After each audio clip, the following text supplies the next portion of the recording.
கிறிஸ்துவில் பிரியமானவர்களே, ஆண்டவரும் இரட்சகரும் மீட்பருமாகிய இயேசு கிறிஸ்துவின் இணையற்ற நாமத்தில் அன்பின் வார்த்தைகளை தெரிவித்துக் கொள்கிறேன். கர்த்தர் ரொம்ப ரொம்ப நல்லவர். ஆமென், அல்லேலூயா. இதோ 1 யோவான் 2ஆம் அதிகாரம் 15, 16, 17 சொல்கிறது, உலகத்திலும் உலகத்தில் உள்ளவைகளிலும் அன்பு கூறாதீர்கள். ஒருவன் உலகத்தில் அன்பு கூர்ந்தால் அவனிடத்தில் தேவ அன்பு இல்லை. எனக்கு அன்பான தேவ ஜனமே, எனக்கு அன்பானவர்களே, உலகத்தில் உள்ளவைகளில் அன்பு கூறுகிறத்தில் தேவனுடைய அன்பு நிச்சயமாக கிடையாது. ஏனெனில் மாம்சத்தின் இச்சையும் ஜீவனத்தின் பெருமையாகிய உலகத்தில் உள்ளவைகள் எல்லாம் பிதாவினால் உண்டானவைகள் அல்ல, அவைகள் உலகத்தினால் உண்டானவைகள்.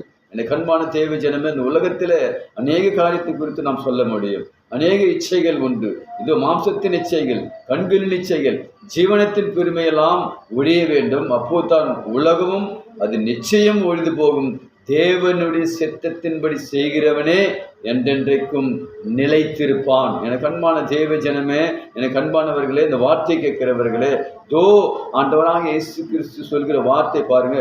உலகத்தில் உள்ளவைகள் இச்சைகள், அதில் அன்பு கூறுகிறவர்கள், அன்பு தேவனுடைய அன்பு அவரிடத்தில் காணப்படாது என்று வேதம் சொல்கிறது. எனக்கு அன்பானவர்களே, நாம் என்றென்றைக்கும் நிலைத்திருப்போம் என்றால், நம்முடைய வாழ்க்கையில் எப்போதும் நம்முடைய வாழ்க்கையில் எல்லா தேவைகளோடு கூட நாம் வாழ்வோம் என்றால், இதோ தேவனுடைய சித்தத்தின்படி செய்கிறவனே என்றென்றைக்கும் நிலைத்திருப்பான் என்று வேதம் சொல்கிறது. எனக்கு அன்பான தேவ ஜனமே, எனக்கு அன்பானவர்களே, அநேக இச்சைகளோடு கூட வாழ்ந்து கொண்டு இருக்கிற இந்த உலக பிரகமான வாழ்கிற ஒவ்வொரு மக்களையும் நாம் பார்த்து வருகிறோம்.